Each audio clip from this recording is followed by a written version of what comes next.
That's something that's important to remember. There are going to be feelings that come up that may be uncomfortable, but they're not necessarily signals that you should stop or you shouldn't go forward. Hi, Michelle Florendo here, and welcome to Ask a Decision Engineer. Listen in and find out how to untangle big decisions with less stress and more clarity. Today's episode is going to be an Ask Me Anything episode, where I answer questions sent by you, the listeners, about decision making. I'd love to hear what you're wondering about decision making.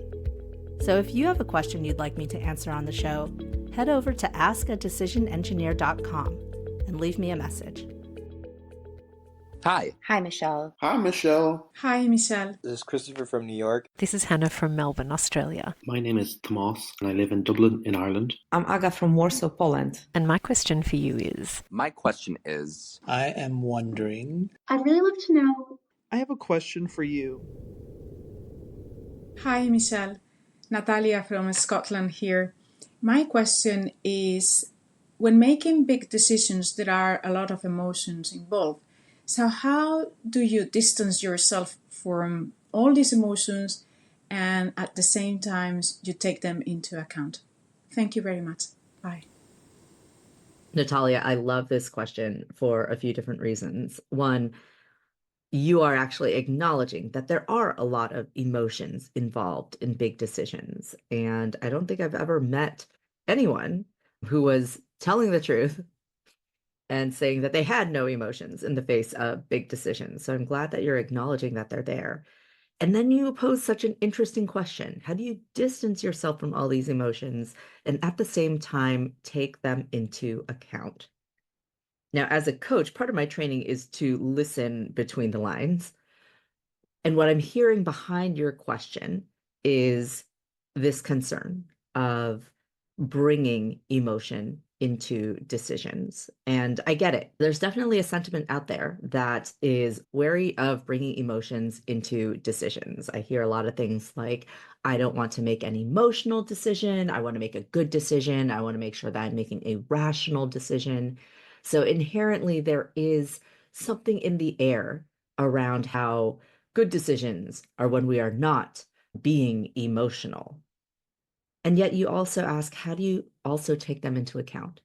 And I'm glad you're asking that question.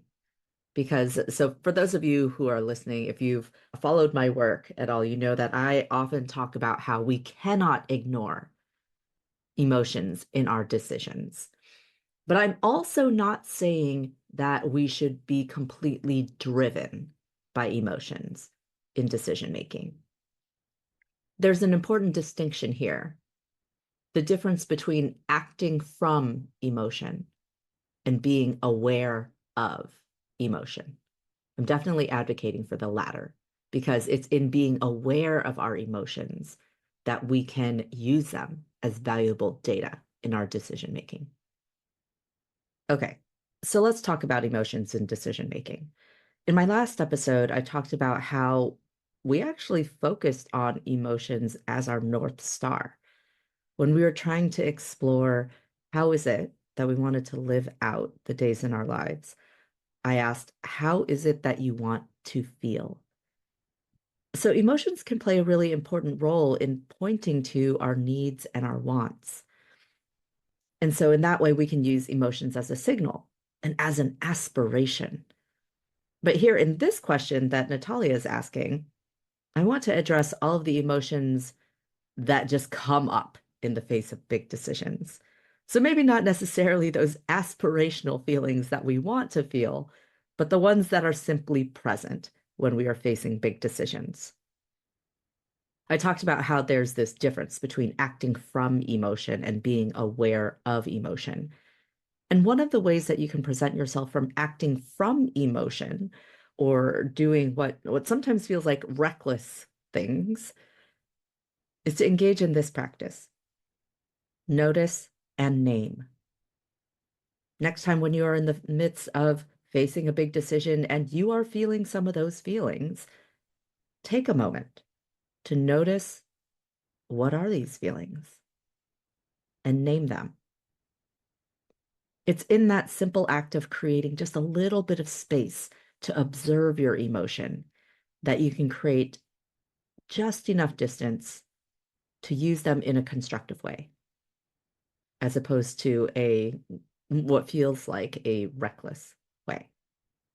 Now, in the years that I've been coaching, I've realized that sometimes it's hard. It's hard to name what these feelings are. You may just be in the experience of feeling them, and it isn't until someone else offers you a word for it that you say, oh, yes, that's it. That's what that is. And so that's what I want to do in this episode. I want to give you all examples of some of the emotions that I've seen frequently show up in the midst of big decisions and give you language for identifying, okay, what are these emotions? What might be at the root of them so that you can start unpacking, okay, how do I incorporate this into my decision-making process? When I'm teaching about decision making, I often ask the audience, whoever it may be, whether they are students at the college level or mid-career professionals or even senior leaders in the corporate world, when you're thinking about a big decision that you have on the horizon, what are the feelings that come up? And I often ask them to write this down or share out loud. And I've noticed there are some pretty strong trends around what are the feelings that come up. Inevitably, there might be some people who will say things like excitement or hope. And then there's a lot of this. When faced with a big decision, I feel a case of paralysis by analysis. I often feel doubtful. I feel afraid to hurt someone unnecessarily. I often feel reckless. I feel an overwhelming pressure. I sometimes feel overwhelmed. Very overwhelmed. I find myself exhausted, burned out. I oftentimes feel nervous. I feel anxious. I just feel nervous about that. And so if you've ever felt any of these feelings, I want you to know you're not alone. And I do that exercise in big rooms specifically to show people that they are not alone in feeling these feelings in the midst of decision making. So let's start unpacking what they are. You heard some examples, but let's look at what's going on here and what you can do about it. So the first one that I want to address is Overwhelmed. Very overwhelmed. overwhelm. One of the things I've noticed is that when people are in the midst of overwhelm, it's because oftentimes they're just carrying a lot. They are carrying a lot of thoughts and feelings with respect to this decision. They are trying to think about it from a lot of different angles. They're trying to do this all in their head. And oftentimes it's exactly this process that is keeping them up at night and is not allowing them to rest. And so if you are in a state of overwhelm, one of the first things that I'll recommend is to write things down or externalize what is going on. And so when I talk about externalizing that internal processing, it means getting it out of just your head so that it also exists somewhere else. Simplest way to do that is to write it down. Another way that you can do that is to talk it out with someone else. But one of the things that you'll find is that once you start externalizing everything that is happening internally, it removes some of the burden. It relieves some of the weight. And especially if you write it down, the great thing about writing things down is that you can literally set that piece of paper on a shelf and then revisit it later when you are ready. If it's written down, you can look at everything that is there and then start to organize it and structure it in a way that helps you arrive at an actual decision. So for those of you who have ever felt the overwhelm, take that step, externalize what's happening inside so that you can provide yourself with a bit of relief. There's another feeling that I often hear come up, and it shows up in different ways. I feel anxious. I feel afraid. Overwhelming pressure. A little bit nervous. I just feel nervous. I oftentimes feel nervous. So maybe it's stress, nervousness, anxiety, fear.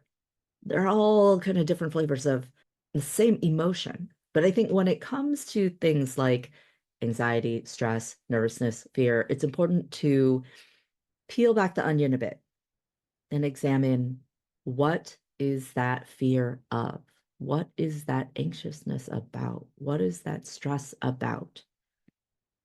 And when I ask that question, often what I hear is some form of this.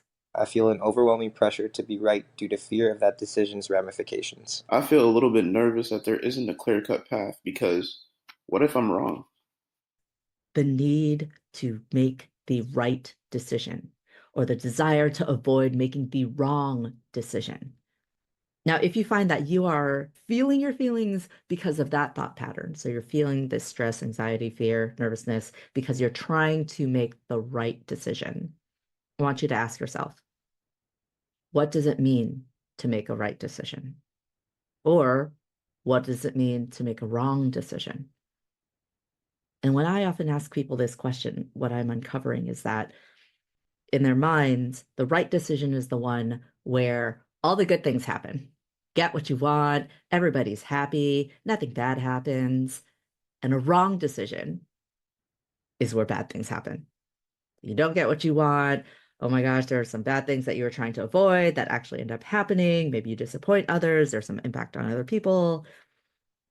Now, if that is what's causing the root of your stress, I'd encourage you to remember the distinction between the quality of your decision and the quality of the outcome.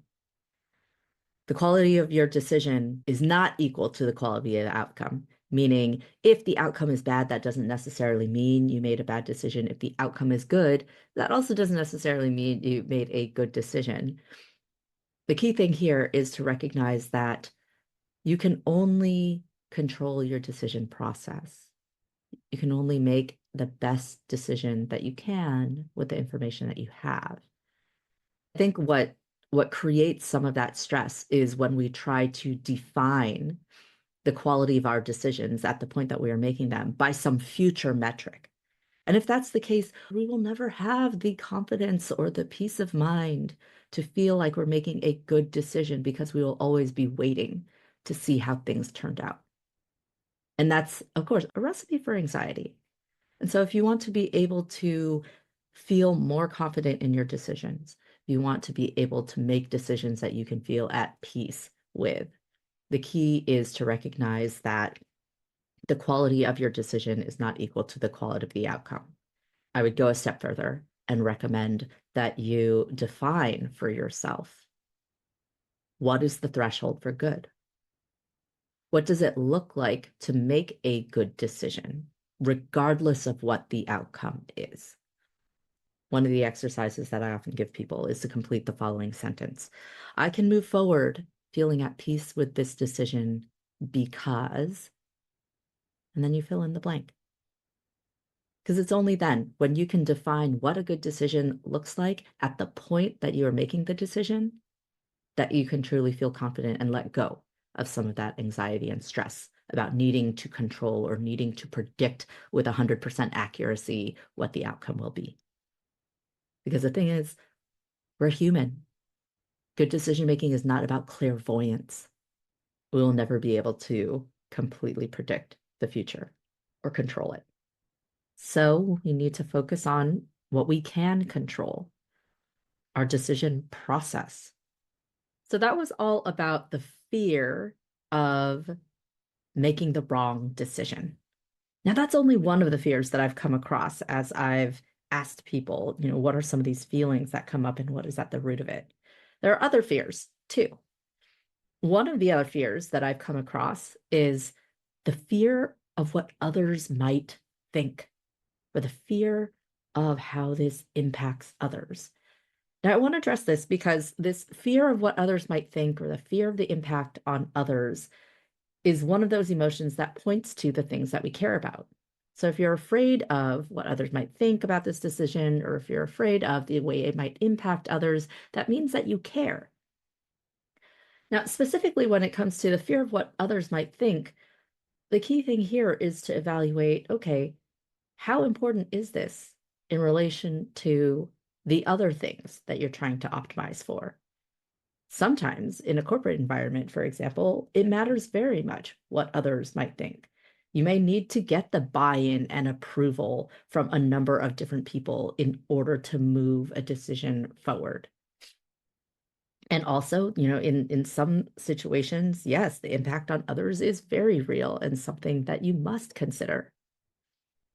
And then sometimes there are situations where the fear of what others might think may not actually matter that much.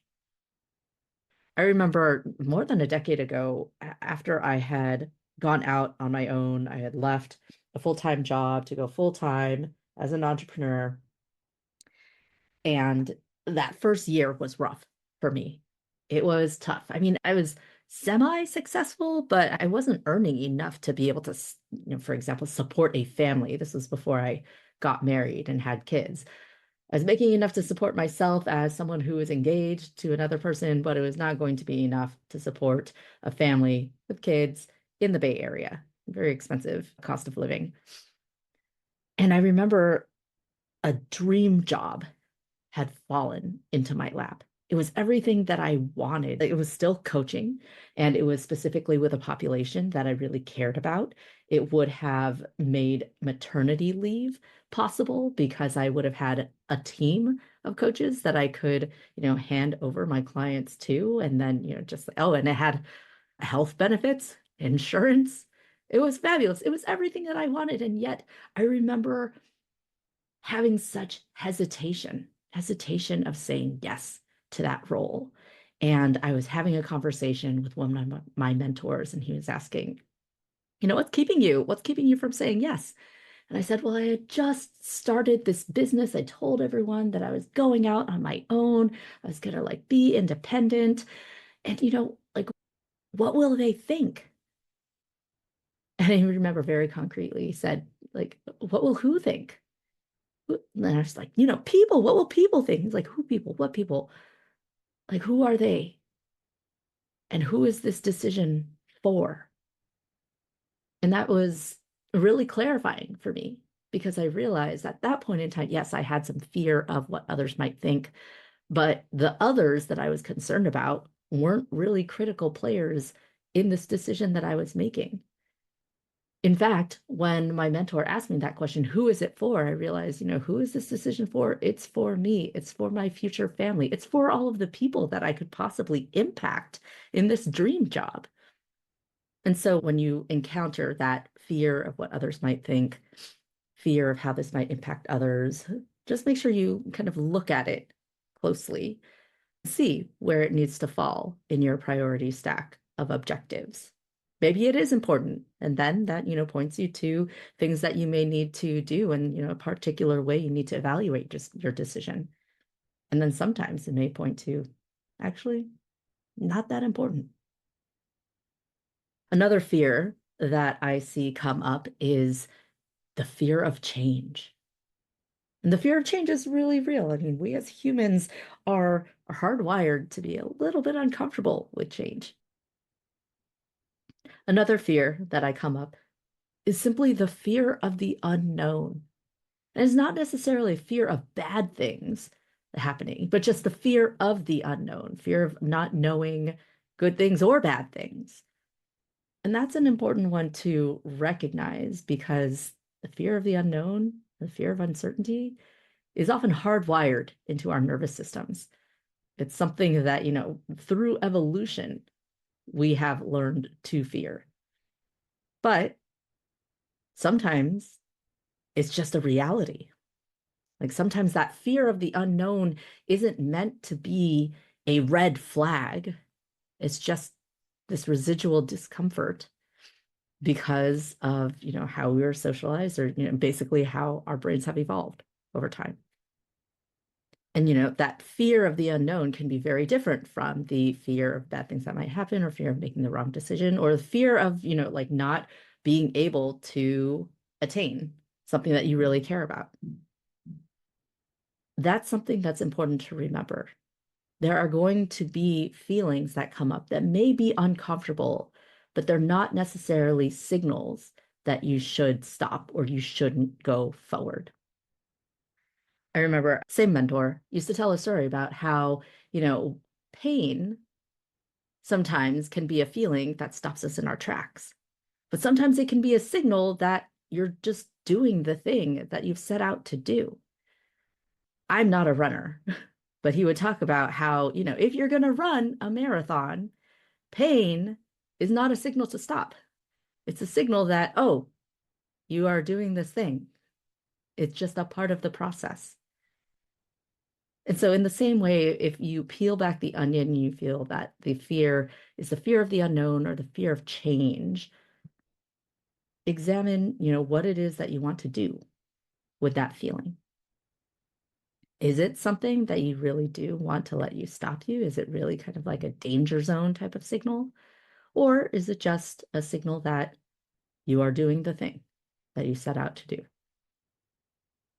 I think the last fear that I want to talk about is the fear of something better. I hear this a lot among people who are very interested in optimizing decisions, and sometimes they are choosing among many very good options. And they talk about how, well, what if I choose this thing and then there's something better? Now, that fear of something better is a signal that your inner maximizer is at play. The maximizer mindset is one where you are pursuing and trying to achieve the very, very, very, very best outcome. Now, one of my mentors who is on the last season of this podcast, who's also the author of The Paradox of Choice, Barry Schwartz, would talk about how the maximizer mindset, as counterintuitive as it is, leaves us less happy in the end.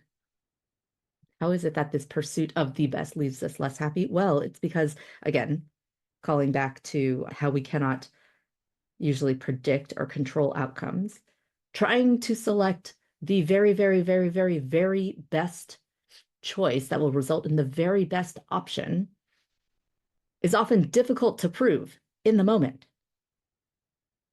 Usually you have to choose something and then see how things play out. And once things play out, you often cannot time travel back into the past or into some parallel dimension to see how a different choice would have played out.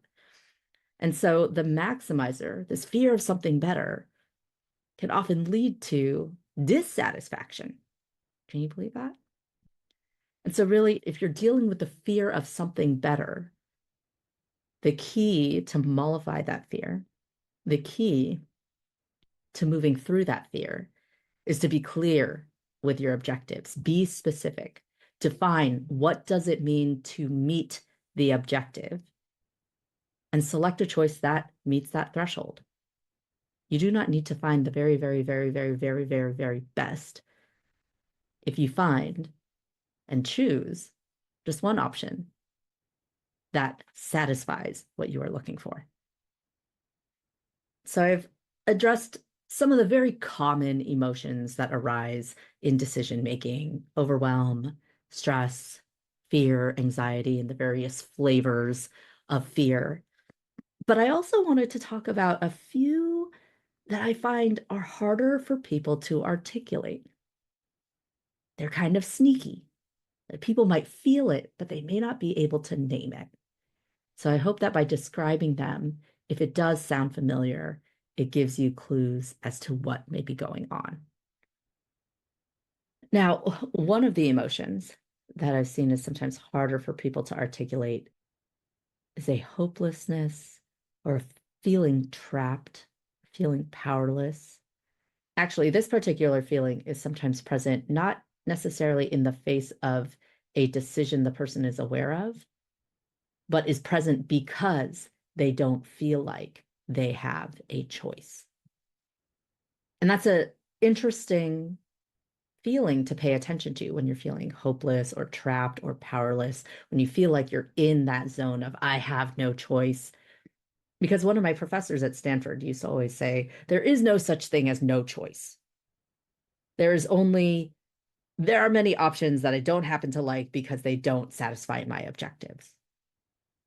Or maybe you feel like you have no choice because the problem that you're trying to solve is actually completely out of your control. Now, if that's the case, that means that you're playing in the circle of concern. Stephen Covey has this framework called circles of influence, where there's the circle of control. These are the things that you can actually control, like your thoughts, your actions, your decisions, your feelings. Then beyond that, beyond the circle of control, there's the circle of influence. These are the things that you cannot fully control, but maybe you can move the needle on. And then beyond the circle of control and the circle of influence, there's the circle of concern. These are things that you care about, but are by definition beyond your control and your influence. And so if you're feeling that hopelessness, trapped, powerless, in a zone of no choice, you may also examine, like, one, do you really have no choice? And if so, does that mean that you are worried about these things that are in the circle of concern? You know, this quarter, I'm also teaching with the Life Design Lab at Stanford, who teach the Designing Your Life course, and they have something called gravity problems. That's those things in the circle of concern. Are you trying to fight gravity? And if that's the case, then it's worth reframing what is the actual decision at hand. Remember, decisions are about what you can control. What is within your control? And point your efforts there. You know, this circle of control thing is really interesting because sometimes it doesn't show up as feeling hopeless, trapped, or powerless. Sometimes it shows up as anger. I notice this especially in people who very much enjoy their autonomy. And then sometimes in a particular situation, there's a little bit of an edge of anger or frustration going on because they feel like they are not in control, or they feel like they are being put on, they are being forced to do something. And again, if that's the case, then it's time to reframe. Okay, what is the decision here? Where do I have agency? Where can I control or influence things? And so sometimes that anger may be a signal to look for a reframe. Another sneaky emotion that I see come up is sadness. Sadness, loss, sometimes even grief. But what the grief is about is something that people don't tend to think about. And that's the grief of the decisions we don't have, or the grief of the options that we do not choose. Sometimes when I'm talking to people about decision making, especially within the college context, and so especially with younger folks, there's often this fear of closing a door. Oh my goodness, if I choose this thing, then I am closing the door on these other things. Sometimes that's not true. Sometimes, especially with folks in college, they haven't yet understood or come to see or talk to enough alumni who have had very zigzaggy careers. They haven't yet understood that, okay, yes, you could choose this job, and then there are going to be many ways to get to these other things if you want. But sometimes decisions may be a one-way door. And there is a sense of sadness that may come with mourning the other paths that we did not take. And I think this is an important emotion to acknowledge because, again, in noticing and naming, we become aware of these emotions, and then we can choose how is it that we want them to play in our decision process. Sometimes when people are feeling this sadness, this loss, this grief, or, you know, that whole, like, I don't want to close the door, it keeps them stuck in their tracks. But if you can acknowledge the feeling for what it is, oh, I'm feeling a bit sad because I did have some hope and I did have some attachment maybe to that particular path. And by choosing this other one, that means I'm not going to be walking that other path, at least for right now.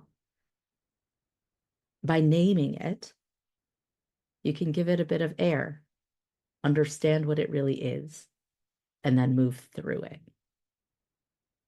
Sometimes I see sadness show up. This is specifically for people I've encountered who really love living in the space of possibility. sometimes in the decision process, they just want to stay in the space of possibility because it's more exciting to think about this thing that I could possibly do, this other thing that I could possibly do, maybe this other path, than to actually come back to reality and move forward.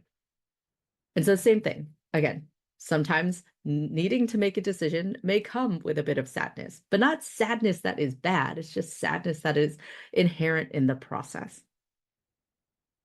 And so if you feel tinges of sadness or loss or grief, take some time to explore what is going on there.